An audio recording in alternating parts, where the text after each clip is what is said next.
नाड़ी ज्योतिष एक रहस्यमयी और गूढ़ वैदिक ज्योतिष प्रणाली की खोज। नाड़ी ज्योतिष भारत की एक प्राचीन और गूढ़ ज्योतिष प्रणाली है जो मुख्य रूप से तमिलनाडु में प्रचलित रही है। इसे नाड़ी शास्त्र भी कहा जाता है और यह अन्य किसी भी ज्योतिष पद्धति से बिल्कुल अलग, अधिक सटीक, रहस्यमयी और चमत्कारी मानी जाती है। यह दावा करती है कि हजारों वर्ष पहले महर्षि अगस्त्य, भृगु, कश्यप और अन्य महान ऋषियों ने भविष्यवाणियां लिख दी थीं, जो आज भी पाम लीफ ताड़पत्र में सुरक्षित हैं।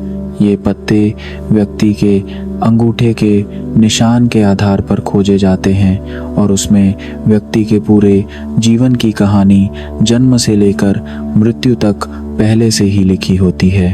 अब बात करते हैं नाड़ी ज्योतिष के फायदे और नुकसान की। सबसे बड़ा फायदा यह है कि इसमें मिलने वाली जानकारी अत्यंत व्यक्तिगत और गहराई से जुड़ी होती है। दूसरा, यह व्यक्ति को आत्मबोध कराता है कि उसकी समस्याओं का कारण क्या है और उससे मुक्त होने का उपाय क्या है। यह पद्धति केवल भविष्यवाणी नहीं बल्कि आत्मचिंतन और समाधान का मार्ग भी देती है।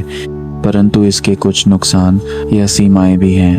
पहला, नाड़ी पत्रिका हर किसी की उपलब्ध नहीं होती, यानी लाखों में से कुछ ही लोगों के पत्ते मिलते हैं। दूसरा, इसके गलत प्रयोग भी होते रहे हैं, जहां कुछ लोग भ्रमित कर लाभ कमाने की कोशिश करते हैं। तीसरा, यह पद्धति पूरी तरह पूर्व निर्धारित भाग्य में विश्वास करती है, जिससे व्यक्ति की स्वतंत्र इच्छा या कर्म का महत्व कम हो सकता है, जबकि वैदिक और लाल किताब जैसी पद्धतियां कर्म और उपाय पर अधिक बल देती हैं। यदि इसे लाल किताब से तुलना करें तो लाल किताब अधिक व्यवहारिक और सरल उपायों पर जोर देती है। यह बताती है कि ग्रह कैसे काम कर रहे हैं, उनका मानसिक और सामाजिक प्रभाव क्या है और कौन से छोटे छोटे उपाय करके उनके नकारात्मक प्रभाव को कम किया जा सकता है। लाल किताब के अनुसार मनुष्य की किस्मत उसके ग्रहों की चाल और व्यवहार पर निर्भर करती है और इसमें परिवर्तन संभव है। वहीं नाड़ी ज्योतिष कहती है कि सब कुछ पहले से निश्चित है और हम केवल उसे पढ़ सकते हैं, बदल नहीं सकते। हाँ, शांति करके असर को कम जरूर कर सकते हैं। वैदिक ज्योतिष नाड़ी और लाल किताब से कहीं ज़्यादा गणनात्मक है। इसमें दशा प्रणाली, विशेषकर विंशोत्तरी दशा, गोचर, भाव, नक्षत्र, योग, दृष्टि आदि के माध्यम से गहन विश्लेषण किया जाता है। यह प्रणाली नाड़ी के मुकाबले अधिक जटिल लेकिन लचीली मानी जाती है। इसमें भी कर्म को महत्व दिया जाता है, लेकिन यह मानती है कि मनुष्य कुछ हद तक अपने भाग्य को सुधार सकता है। यानी वैदिक ज्योतिष आपको दिशा देता है, लाल किताब उपाय और नाड़ी ज्योतिष पूर्व लिखित स्क्रिप्ट। अब प्रश्न उठता है, क्या नाड़ी ज्योतिष सही में भविष्य बता सकती है? इसके उत्तर में कह सकते हैं कि बहुत से लोग नाड़ी ज्योतिष से गहराई से प्रभावित हुए हैं और कई उदाहरण मिलते हैं जहां नाड़ी वाचन में बताई गई बातें बाद में सत्य साबित हुई। लेकिन इसका अनुभव हर किसी को नहीं होता। कई बार सही पत्रिका नहीं मिलती या जो वाचन होता है वह बहुत सामान्य और अनुमान पर आधारित होता है। नाड़ी ज्योतिष को समझने के लिए एक विशेष मनोस्थिति चाहिए। आपको कर्म, पुनर्जन्म, आत्मा, प्रारब्ध और पूजा पाठ में विश्वास रखना होगा। यह पूरी पद्धति उसी विश्वास तंत्र पर आधारित है। साथ ही यह भी समझना जरूरी है कि इसका उद्देश्य केवल भविष्य देखना नहीं बल्कि आत्मा की उन्नति करना है। अब बात करें कुछ आम सवालों की जो नाड़ी ज्योतिष से जुड़े होते हैं। 1. क्या नाड़ी ज्योतिष हर किसी के लिए उपलब्ध है? नहीं, हर व्यक्ति का नाड़ी पत्ता उपलब्ध नहीं होता। ये पत्ते हजारों साल पहले कुछ खास आत्माओं के लिए लिखे गए थे। यदि आप उन्हीं में से एक हैं तो आपका पत्ता मिलेगा। 2. क्या इसमें सब कुछ पहले से लिखा होता है? जी हाँ, ऐसा दावा है कि आपकी ज़िंदगी के हर पड़ाव, शिक्षा, विवाह, संतान, रोग, मृत्यु, सब कुछ उसमें पहले से लिखा होता है। 3. क्या नाड़ी शांति से समस्याएं हल हो जाती हैं? यदि आपकी समस्या आपके पूर्व जन्म के कर्मों से जुड़ी है तो नाड़ी शास्त्र विशेष पूजा और दान द्वारा उसका समाधान बताता है, जिससे कष्टों की तीव्रता कम हो सकती है। 4. क्या ये लाल किताब जैसे उपाय भी बताता है? नहीं, नाड़ी ज्योतिष उपाय के रूप में ज़्यादातर धार्मिक अनुष्ठान, विशेष दान या मंत्र जप को बताता है, जो सामान्यतः घर पर नहीं किसी विशिष्ट मंदिर में किया जाता है। 5. क्या नाड़ी ज्योतिष विज्ञान है? यह ज्योतिष विज्ञान का भाग तो है, पर आधुनिक विज्ञान की कसौटी पर खरा नहीं उतरता। इसका मूल्य अध्यात्म, अनुभव और विश्वास में है, गणितीय प्रमाण में नहीं। अंततः यदि आप नाड़ी ज्योतिष की ओर आकर्षित हैं तो सबसे पहले इसे केवल एक फ्यूचर टूल न माने। यह आपके जीवन को देखने का एक अलग दृष्टिकोण है। यह आपको आपके कर्मों का दर्पण दिखाता है और ये जानना कि आप कौन थे, क्यों हैं और आगे क्या होंगे, यह केवल ज्योतिष नहीं, आत्मज्ञान की दिशा है। लाल किताब आपको सरल उपाय देती है, वैदिक ज्योतिष दिशा दिखाता है और नाड़ी ज्योतिष आत्मा की गहराइयों तक झांकता है। इसलिए यदि आप नाड़ी शास्त्र की ओर बढ़ना चाहते हैं तो पहले अपने मन को पूर्ण रूप से खोलें, श्रद्धा रखें और समझें कि जो पंक्तियां उन ताड़पत्रों में लिखी हैं वे केवल भविष्य नहीं, आपके आत्मिक विकास की चाबी भी हो सकती हैं। नाड़ी ज्योतिष सीखने और पढ़ने की संपूर्ण प्रक्रिया।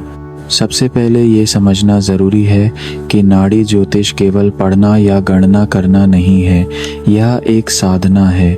यह साधना है आत्मा की, स्मृति की और गुरु परंपरा की। इसे सीखने के लिए आपको केवल पांडित्य नहीं, एक विशेष दृष्टि और तप की ज़रूरत होती है। 1. नाड़ी ज्योतिष की शुरुआत कहाँ से होती है?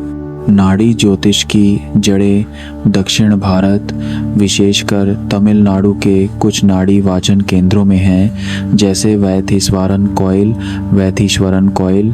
यदि आप सच में इसे सीखना चाहते हैं तो सबसे पहला कदम है वहां जाना, किसी अनुभवी वाचक नाड़ी रीडर के संपर्क में आना और उनकी शरण में बैठना।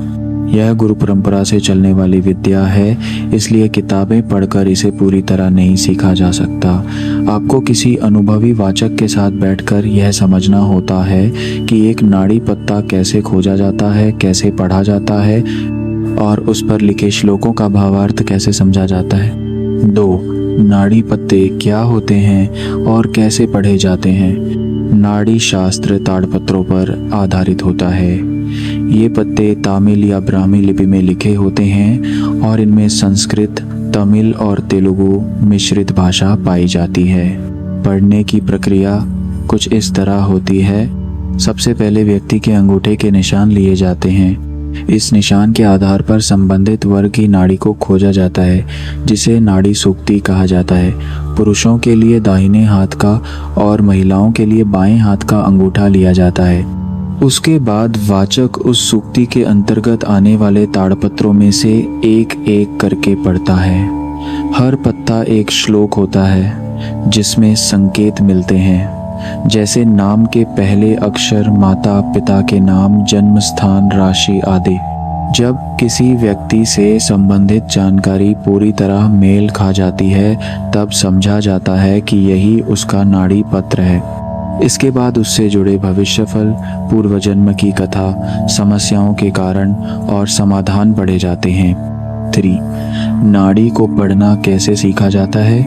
अब असली सीखने का हिस्सा शुरू होता है। नाड़ी को पढ़ने के लिए मुख्यतः निम्नलिखित क्षेत्रों में गहराई से ज्ञान लेना होता है। तमिल भाषा और प्राचीन लिपियाँ। अधिकतर नाड़ी पत्ते तमिल भाषा और ताड़पत्रों में लिखी ब्राह्मी ग्रंथ लिपि में होते हैं। इन्हें पढ़ना और समझना ही पहला और ज़रूरी चरण है। नाड़ी शास्त्र के वर्गीकरण की समझ।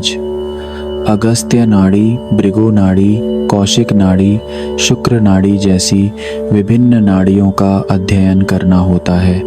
हर एक नाड़ी का अलग विषय होता है, जैसे स्वास्थ्य, विवाह, व्यापार, पूर्व जन्म, मृत्यु आदि।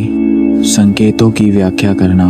नाड़ी पत्तों में लिखे श्लोक अक्सर प्रतीकों और रहस्यमयी भाषा में होते हैं। एक ही वाक्य में कई परतें होती हैं। उदाहरण के लिए, शनि गुरु संयोगे यथा पूर्वस्मिन जन्मे पाप कर्म जातम। इसका अर्थ सिर्फ ग्रह नहीं बल्कि कर्म फल की व्याख्या भी है। कर्म सिद्धांत और आत्मा की यात्रा का ज्ञान। नाड़ी ज्योतिष केवल फलादेश नहीं है, यह आत्मा के पुनर्जन्म और कर्म के सिद्धांत पर आधारित है। इसे समझे बिना केवल शब्द पढ़ना व्यर्थ होगा। शांति और उपाय विधि सीखना। नाड़ी में बताए गए कष्टों से मुक्ति के लिए विशेष उपाय होते हैं, जैसे किसी मंदिर में विशेष पूजा, अन्नदान, रुद्राभिषेक, पिंडदान आदि। इन उपायों की विधि और महत्व को भी समझना अनिवार्य होता है। 4. नाड़ी ज्योतिष को सीखने में कितना समय लगता है? यह निर्भर करता है कि आप किस स्तर तक सीखना चाहते हैं। यदि केवल पढ़ना और समझना है तो 1,02 वर्षों में संभव है, पर यदि आप वाचक बनना चाहते हैं जो पत्र पहचान सके, श्लोकों का भावार्थ समझ सके और उपाय बता सके, तो 5 से 7 वर्षों की गहन साधना आवश्यक है। कुछ संस्थान और गुरुकुल इसे सिखाते हैं, लेकिन अभी भी यह विद्या गुरुमुखी रूप में अधिक पाई जाती है। 5. क्या इसे ऑनलाइन सीखा जा सकता है? बहुत सीमित रूप में।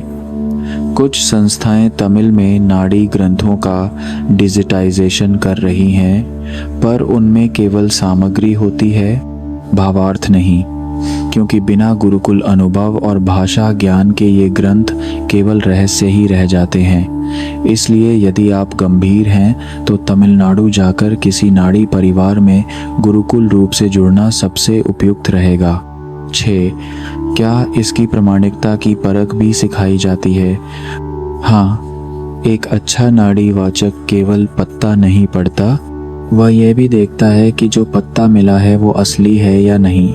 कुछ नकली पत्ते या मनगढ़ंत श्लोक भी वर्तमान में देखने को मिलते हैं, इसलिए नाड़ी पहचानने की विधि भी सिखाई जाती है, जैसे श्लोकों की भाषा, शैली, गुरु परंपरा और प्रतीकों की व्याख्या।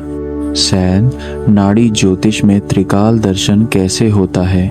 एक विशेष बात नाड़ी शास्त्र में यह है कि इसमें तीनों काल, भूत पास्ट, वर्तमान प्रेजेंट और भविष्य फ्यूचर को एक साथ जोड़ा जाता है।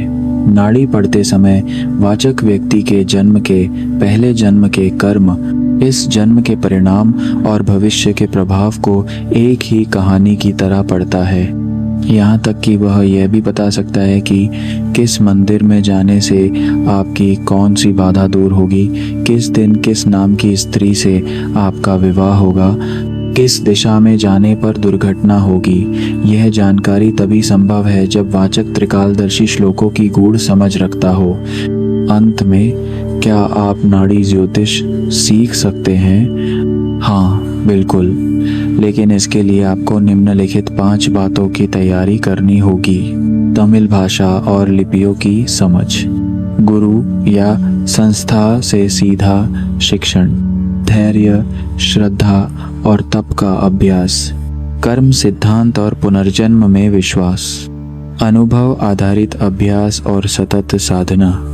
यदि आप केवल किताब पढ़कर नाड़ी ज्योतिष सीखने की सोचते हैं तो यह पद्धति आपकी पकड़ में नहीं आएगी, लेकिन अगर आप इसे विद्या मानकर श्रद्धा और समर्पण से सीखना चाहते हैं तो यह न केवल एक ज्योतिष प्रणाली है बल्कि आत्मा के रहस्यों को जानने का मार्ग भी बन सकती है।